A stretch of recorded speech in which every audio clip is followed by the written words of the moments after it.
9 FM and online Facebook and YouTube on IWER TV. In the headlines, the UNC warns the nation not to expect a people-friendly upcoming budget. Scrap iron dealers to take their plea to the World Trade Organization. TNT economy declines again despite the finance minister's optimism, and internationally Scotland says the high cost of living is a humanitarian emergency. And now the news in detail. The opposition is warning the nation, especially those families in the middle and low income brackets, not to expect any relief from the government in the 2022-2023 budget. The party says the finance minister presentation last Friday at the Spotlight on the Economy Forum was nothing short of PR and gimmickry by the government. The UNC says claims of Trinidad and Tobago's improving economy will not be reflected in the upcoming budget to be read in Parliament on September 26th. The UNC accuses the finance minister of glossing over the true state of the economy and also accuses the government of not having a plan.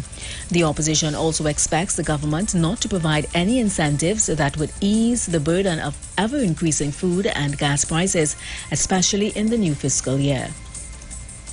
President of the Scrap Iron Dealers Association, Alan Ferguson, has written to the Switzerland-based World Trade Organization seeking its intervention in getting government to end the 6-month ban on scrap metal exports.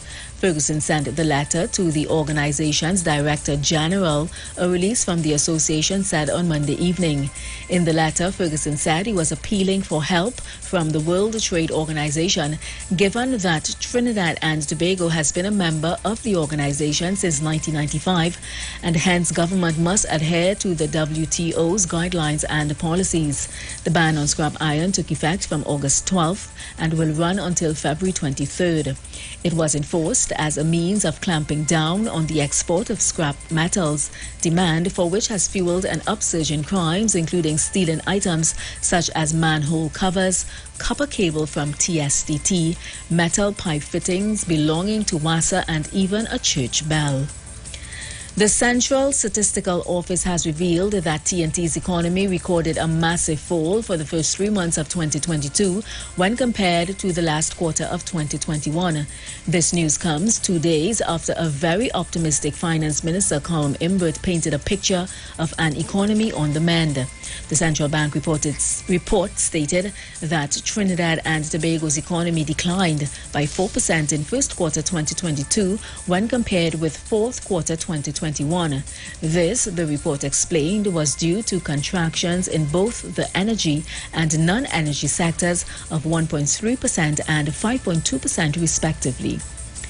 Internationally, Scotland's First Minister Nicola Sturgeon has announced a rent freeze for public and private rented properties as part of efforts to help people struggling with rising bills. She said the cost of living crisis was a humanitarian emergency which could cost lives. Her government is to table emergency legislation banning evictions during winter and freezing rents until spring.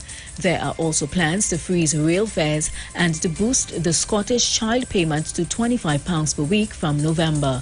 Ms Sturgeon has also written to the new British Prime Minister Liz Truss, asking her to convene a four-nation meeting of political leaders to focus on helping households. And that was the 4 o'clock news on the street, 919 FM, and online, Facebook and YouTube on IWER TV. Recapping the headlines, the UNC warns the nation not to expect a people-friendly upcoming budget. Scrap iron dealers to take their plea to the World Trade Organization. TNT economy declines again despite the finance minister's optimism, and internationally Scotland says the high cost of living is a humanitarian emergency. Do enjoy your afternoon and continue to be safe. I am Vanessa Thomas. Miss Aisha was the Queen of Talk. She's up next.